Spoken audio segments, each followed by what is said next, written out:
एक संस्था के आंकड़े के हिसाब से 2022 से अब तक हर साल लाखों स्टूडेंट्स निकलते हैं, जिसमें से कुछ ही रोज़गार पाने में सफल होते हैं, और जो होते हैं उनमें से भी ज़्यादातर अंडरपेड या अंडर एम्प्लॉयड कंडीशंस में रोज़गार पाते हैं। मसला साफ है कि बेरोज़गारी सबसे बड़ा मुद्दा है आज के वक्त के भारत में, और इसी पे विस्तार से बात करेंगे। तो आखिर तक बने रहें, सब्सक्राइब करना ना भूलें, शेयर भी करें और अपने दोस्तों को भी इस चीज़ पे अवगत कराएं। सलाम, खुशामदीद, सुप्रभात। आप सबका दिली वेलकम है आज के सेशन में। आज हम बात करेंगे आने वाले चुनाव और उससे जुड़े अहम मुद्दों की, और इसके साथ साथ हमारा जो मानना है कि सभी मुद्दों में सबसे अहम रोज़गार का मुद्दा है, जो कि आज के वक्त में पूरे मुल्क के सामने मौजूद है। उस पे ख़ास तौर से बात करेंगे। तो जुड़े रहें आखिर तक, सब्सक्राइब करें, शेयर करें।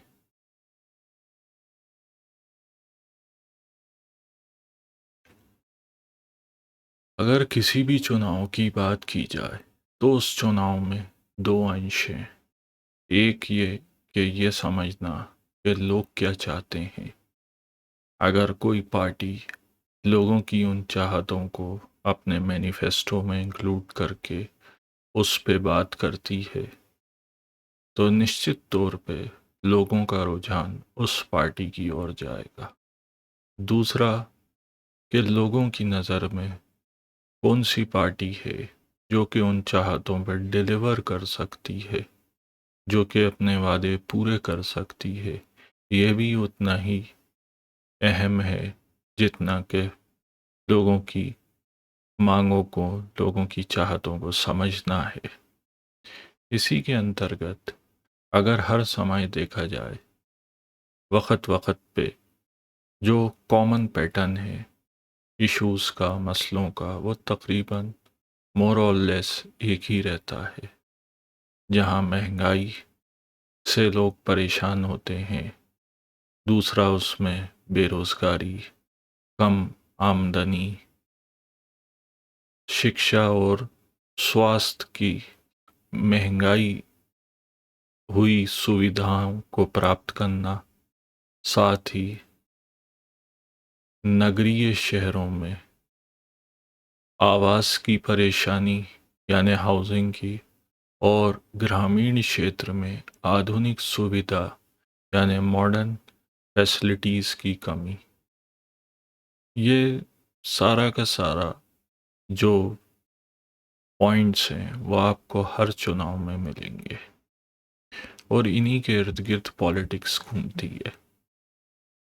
हमने देखा कि मनमोहन सिंह के दौर में एलपीजी गैस सिलेंडर को कम करने पे कैसे प्रोटेस्ट हुए, और फलस्वरूप उसकी वजह से यूपीए गवर्नमेंट को जाना पड़ा।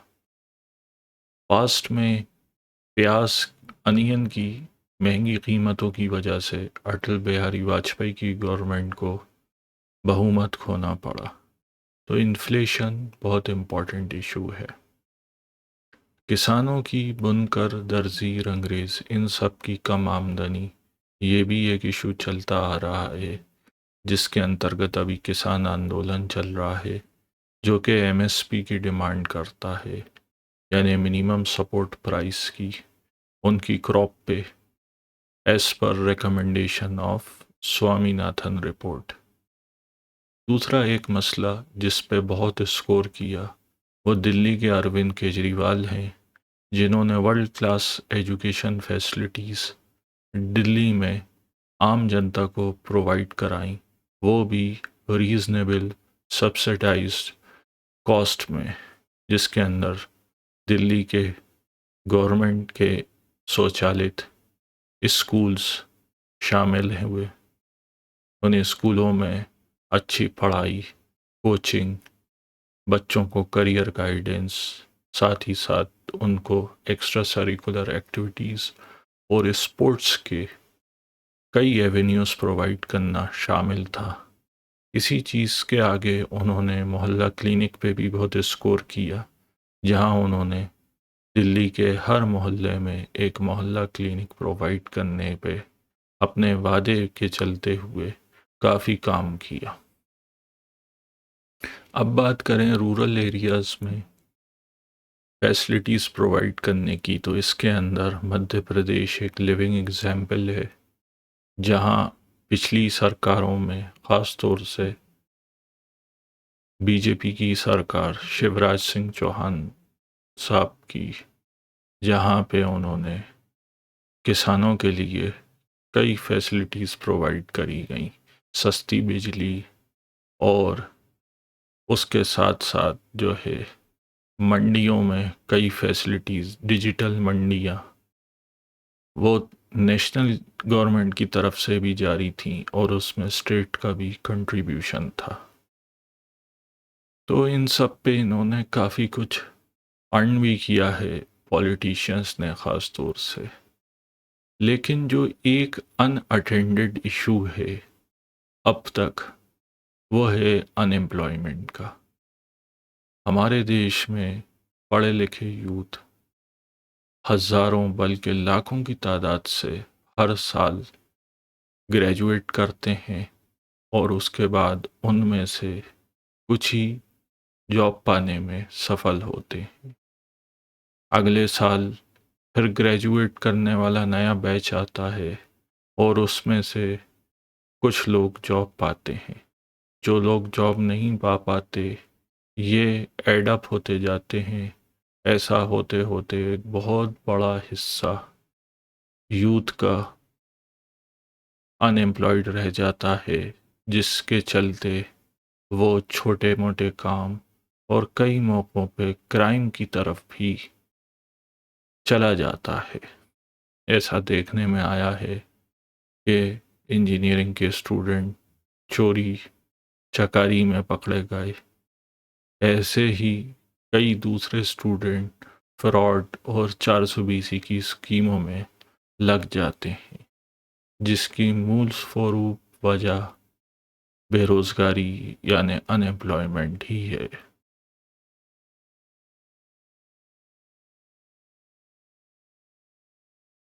लोकसभा चुनाव की बात करें 2024 की, तो उसमें कौन जीतेगा? क्या इंडिया अलायंस के राहुल गांधी या फिर मौजूदा प्रधानमंत्री नरेंद्र मोदी? इस बात को अगर एनालाइज किया जाए तो ये बहुत कुछ डिपेंड करता है। अगर India alliance non Modi vote को गैदर करने में सफल होती है तो फिर उसके जीतने के चांसेस हैं। वहीं ऐसा ना होने पे और ज़्यादातर जो पॉसिबिलिटी है वो मौजूदा सरकार की ही दोबारा सत्ता में आने की है। अब ये तय करना कि किस नंबर से आएंगे, 400 प्लस या 450 तक पहुंच पाएंगे, जैसा कि मेरा एक हिसाब से आकलन है 450 सीट्स तक, वो सर्टेन कर पाना अभी की डेट में मुश्किल है। बहुत कुछ ये इंडिया अलायंस, कांग्रेस और अदर अपोजिशन की परफॉर्मेंस पर डिपेंड करेगा।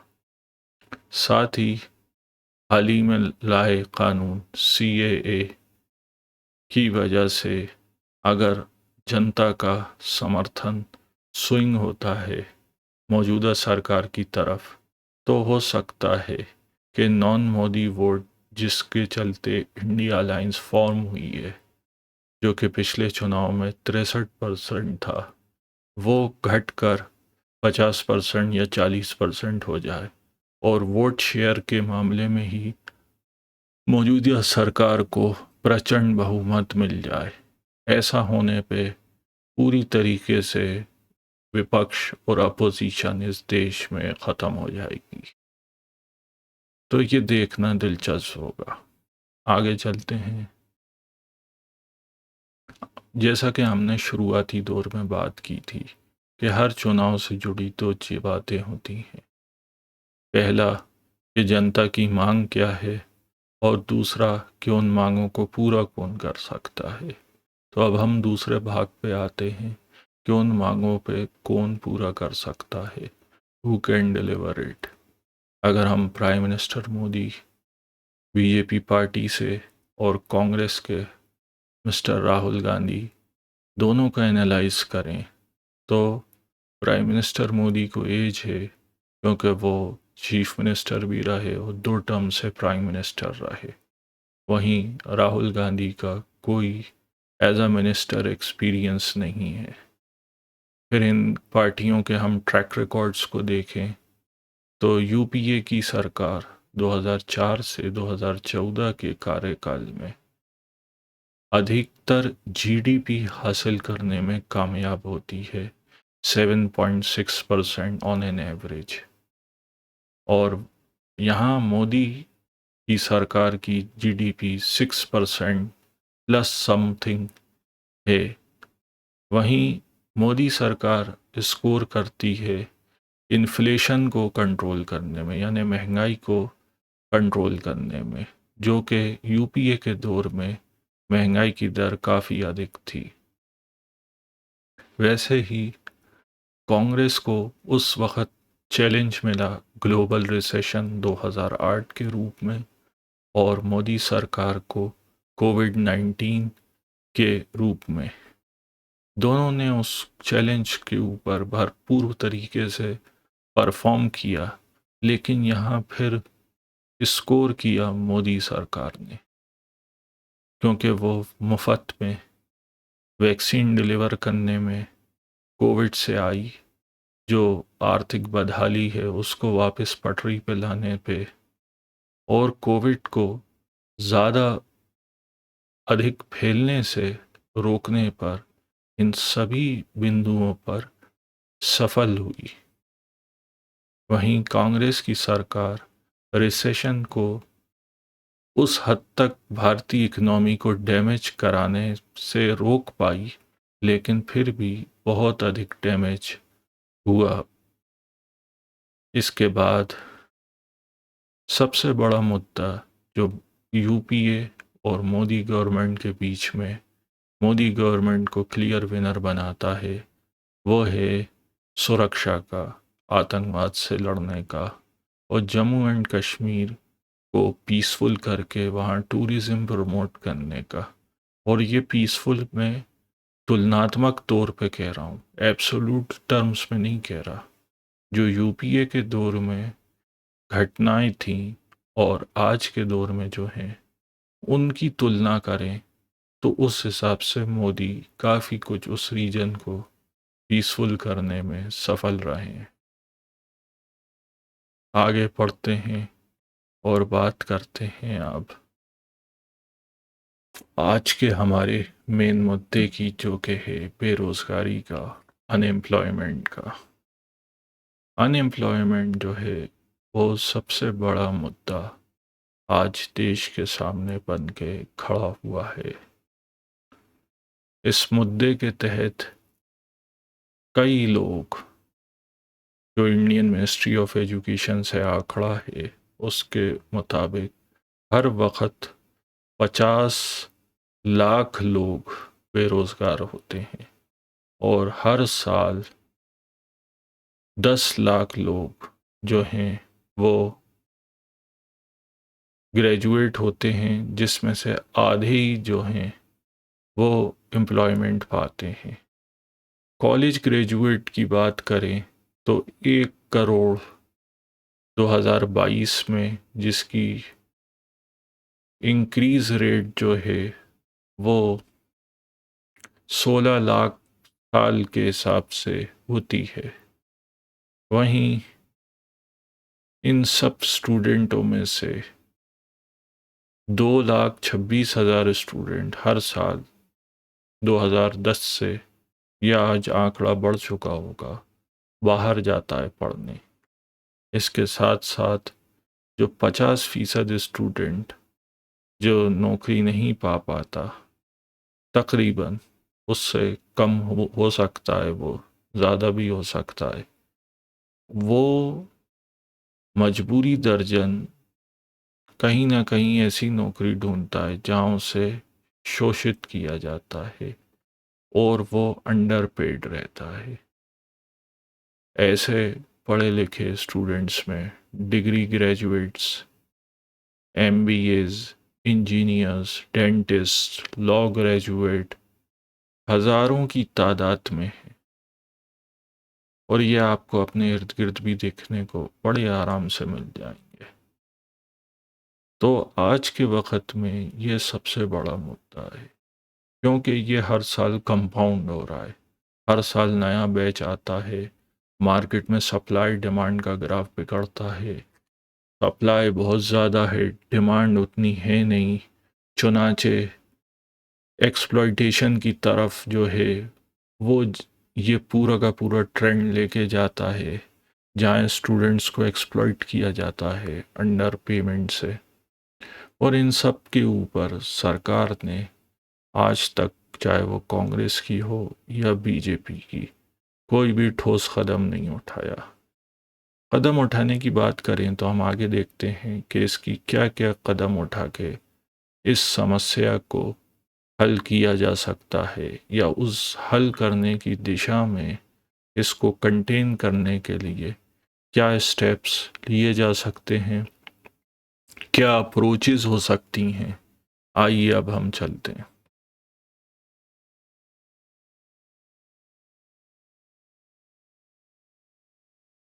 उससे पहले एक बड़ी संगीन और सीरियस मैं आपसे बात करना चाहूँगा कि जैसा कि आप अपने स्क्रीन पे देख रहे हैं, 2020 में 10,000 से ज़्यादा खुदकुशियाँ बेरोज़गारी की वजह से हुई, और ऐसा ट्रेंड हर साल देखने में आता है। इसके साथ साथ कोटा, राजस्थान और अन्य शहरों में जहाँ कोचिंगों का बाज़ार गर्म है, वहाँ कटिंग नेक कंपटीशन की वजह से कई स्टूडेंट डिप्रेशन और ख़ुदकुशी करने पे मजबूर हो जाते हैं। ये जैसे आप अपने सामने देख रहे हैं, एक मिडिल क्लास फैमिली का दृश्य है। मिडिल क्लास फैमिली के कुछ एट्रीब्यूट्स होते हैं जिसकी वजह से वो एक अपने आप में हिंदुस्तान की ताकत है। उनमें से मेहनत, बचत, कम खर्चे में गुजारा और अपने आप को आगे बढ़ाने की एम्बिशन, महत्वाकांक्षा इनमें अपार होती है। और क्योंकि इनके पास सरमाया या ज़मीनें नहीं होती, तो इनके पास एक ही ज़रिया बचता है ऐसा कर पाने में, सक्षम होने में, और वो होता है एजुकेशन। उस एजुकेशन का भार इनके बच्चों पे आता है कि उनको अच्छा एम्प्लॉयमेंट हासिल करना होता है, और जब वो नहीं मिल पाता, क्योंकि एम्प्लॉयमेंट चलता है मार्केट के सप्लाई डिमांड ग्राफ से, ना कि लोगों की भावनाओं और एस्पिरेशन से। To be very clear cut, अब जब सप्लाई बढ़ेगी, डिमांड कम होगी, तो कहाँ से अच्छा एम्प्लॉयमेंट मिलेगा? बिकॉज सप्लाई अबंडेंट में हासिल होगी, जिसको ज़रूरत है तो वो कम पैसे में लेगा। जब कम पैसे में लेगा तो पे अच्छी नहीं मिलेगी, एंड देयर बाय एम्प्लॉयमेंट भी फिर अच्छा नहीं होगा। तो आप ये चीज़ों को अपने दिमाग में रखें हमेशा, कि मार्केट चलता है सप्लाई और डिमांड के ग्राफ से। मार्केट को ड्राइव करती हैं innovative out of box solutions. Market को ऐसी चीज़ें ड्राइव करती हैं, जैसे हमने इतिहास में देखा, जो लोगों की ज़रूरत से बढ़ के बन जाती हैं ज़रूरत। अंग्रेज़ों ने हिंदुस्तान में गरम मसाले का कारोबार किया। उस वक़्त पूरी दुनिया में गरम मसाले की एक ज़बरदस्त डिमांड थी। उन्होंने उस डिमांड पे सवार होके पैसा कमाया। आगे चल के यही अंग्रेज़ों ने तंबाकू, अफ़ीम, शराब और ग़ुलामों को बेच के पैसा कमाया। तो मार्केट जो है वो तय करता है सप्लाई और डिमांड को। डिमांड जिस चीज़ की ज़्यादा होगी, यहाँ मैं एक डिस्क्लेमर लेना चाहता हूँ कि मैं यहाँ नैतिकता की बात नहीं कर रहा, ना ही मैं प्रमोट कर रहा अफ़ीम, गांजा, शराब या ग़ुलामों को बेचने को। मैं एक हिस्टोरिकल फैक्ट और उस हिस्टोरिकल फैक्ट से डिड्यूस करके मार्केट को समझाने की, समझने की कोशिश कर रहा हूँ। अब जब ये बच्चे अच्छा एम्प्लॉयमेंट नहीं ले पाते, तो सिर्फ यही नहीं, पूरी फैमिली जो होती है एक ट्रॉमा का, एक शॉक का शिकार हो जाती है और इकोनॉमिक आउटकम से या इकोनॉमिक इफ़ेक्ट से ज़्यादा सोशल इफ़ेक्ट्स का शिकार होती है कोई भी मिडिल क्लास फैमिली। क्योंकि मिडिल क्लास लोग यूनिफाइड नहीं रहते, इनमें आपस में कंपटीशन रहता है। मैं आपको एक एग्ज़ाम्पल देता हूँ भेड़ और भेड़ियों का। जो भेड़ होती है वो मिडिल क्लास है, वो आपस में एक दूसरे को compete करती है कि कौन कितनी हरी पत्तियाँ खा ले, और एक दूसरे से उसकी कोई यूनिटी नहीं होती, और वो चलती उसी कंपटीशन की वजह से भेड़ चाल के ऊपर है कि जहाँ सब जा रहा है वहाँ वो भी चलेगा, विदाउट एनी होमवर्क और एनालिसिस। वहीं जो भेड़िया होता है वो होता है एलीट क्लास। वो ग्रुप में काम करता है, उसमें कोऑर्डिनेशन होता है, वो जाल बिछाता है, उसको वक्त का पता है, वो बकरियों को पहले तैयार होने देता है, फिर उन्हीं बकरियों को शिकार करके खा के उसका मज़ा उठाता है। और यही वर्ल्ड की एलीट क्लास करती है। फिर चाहे वो गवर्नमेंट्स हों, कॉरपोरेशंस हों, बड़े बिजनेस हाउसेस हों, बैंकिंग इंस्टीट्यूट्स हों, फाइनेंशियल इंस्टीट्यूट्स हों, बड़ी एमएनसीज हों, इन सब का यही मॉडस ऑपरेंडी रहता है।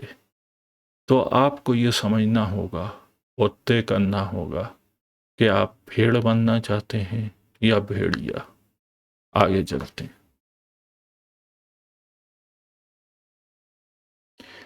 हमने बात करी पॉसिबल सॉल्यूशंस की, इस प्रॉब्लम को टैकल करने की। तो इसमें जो पारंपरिक अप्रोचेस हैं, यानी ट्रेडिशनल अप्रोचेस, वो हमेशा से यही रही हैं कि नई जॉब्स पैदा करो, उसके लिए रेलवे यार्ड लगाओ, उसके लिए बड़ी फैक्ट्री, बड़े थर्मल प्लांट्स लगाओ, उसके लिए जो है वो बड़े स्पेशल इकोनॉमिक जोन्स बनाओ, और आज के दौर में पब्लिक प्राइवेट पार्टनरशिप के तहत स्टार्टअप स्कीम्स और इंक्यूबेटर स्कीम्स, ये सब को लाओ। ये काम करती हैं, ये बैकबोन है, इससे इनकार नहीं किया जा सकता। बट ये इंक्रीमेंटल वे में काम करती हैं, यानी 1 से 2 जाती हैं। ये कभी भी 1 से 10 नहीं आएंगी, यानी मॉन्यूमेंटल तरीके से एक्सपोनेंशियली इनका सक्सेस रेट नहीं मिलेगा। और हमारे पास जो उधर सप्लाई डिमांड का मार्केट में ग्राफ है अनएम्प्लॉयड यूथ का, उसको कभी भी यह टैकल करने में सक्षम नहीं होगी। आप समझ सकते होंगे कि मैं कहना क्या चाह रहा हूँ। अब बात करते हैं आउट ऑफ बॉक्स अप्रोचेस की, जो कि हमारा मानना है कि जैसे सरकार किसानों को एमएसपी देती है, वैसे ही सरकार को minimum employment guarantee MEG provide करना चाहिए अनएम्प्लॉयड ग्रेजुएट्स को, पोस्ट ग्रेजुएट, स्किल्ड वर्कफोर्स, ताकि ये उनके लिए एक सपोर्टिव मेथड बन सके। मिनिमम एम्प्लॉयमेंट गारंटी न्यूनतम रोजगार की गारंटी। और ये करने पे जो हमारे देश का बेरोज़गार है उसको कम से कम उतना सपोर्ट मिल जाएगा कि वो अपने आप को सस्टेन कर सके और शोषण का, एक्सप्लॉइटेशन का शिकार ना बने। और इसको लेड आउट करने में जो बजट लगेगा उस बजट पे सरकार को वर्कआउट करना पड़ेगा, क्योंकि ये मसला बहुत इम्पोर्टेंट है एंड येट आज तक ये अनअटेंडेड है। अब ये एमईजी काम कैसे करेगी? तो आप ये देखिए कि आप मान के चलिए कि आप एक फ्रेशर ग्रेजुएट हैं जो अभी अभी किसी कॉलेज से निकले। अब आपके साथ दो बातें होंगी, एक ये कि आपको अच्छी नौकरी मिल जाएगी और दूसरा ये कि आपको अच्छी नौकरी नहीं मिलेगी, या नौकरी मिल भी जाती है तो वो अच्छी नहीं होगी, उसमें पेमेंट अच्छा नहीं मिलेगा। यहाँ पे अगर आपको अच्छी नौकरी मिल जाती है तो आपको मिनिमम एम्प्लॉयमेंट गारंटी की कोई आवश्यकता नहीं। वहीं अगर आपको नौकरी ही नहीं मिलती और मिलती भी है तो अच्छी नहीं मिलती, उसमें आपको पे अच्छा नहीं मिलता, तो आपको ज़रूरत है MEG की, यानी मिनिमम एम्प्लॉयमेंट गारंटी की। इसका फार्मूला जो है मोटे तौर पे आप ऐसे समझें, MEG ने एक ग्रेजुएट की अगर वेतन तय कर रखा है 35,000 रुपये महीना और उसको उसके एम्प्लॉयर से मिल रहा है 25,000 रुपये महीना, तो इन दोनों का डिफरेंस जो है वाई अमाउंट वो बना 10,000 रुपये महीने का। ये सपोर्ट अमाउंट सरकार डायरेक्टली उसके अकाउंट में पे करेगी तब तक वो अच्छे वेतन पे ना आ सके। ये ठीक उसी तरीके से है जिस तरीके से किसान को उसकी फसल पे मिनिमम सपोर्ट प्राइस मिलती है, वैसे ही बेरोज़गार को या जिसे अच्छा रोज़गार ना मिल रहा हो उसे मिनिमम एम्प्लॉयमेंट गारंटी ज़रूर मिलना चाहिए। तो ये हमारा एक मानना था, आइडिया था, हमने आपके साथ शेयर किया। आपको कैसा लगा आप कमेंट सेक्शन में बताएं, साथ ही इसको आगे शेयर करना ना भूलें और चैनल को सब्सक्राइब ज़रूर करें। मिलते हैं आपसे अगली वीडियो में, जब तक के लिए अपना ध्यान रखें। धन्यवाद।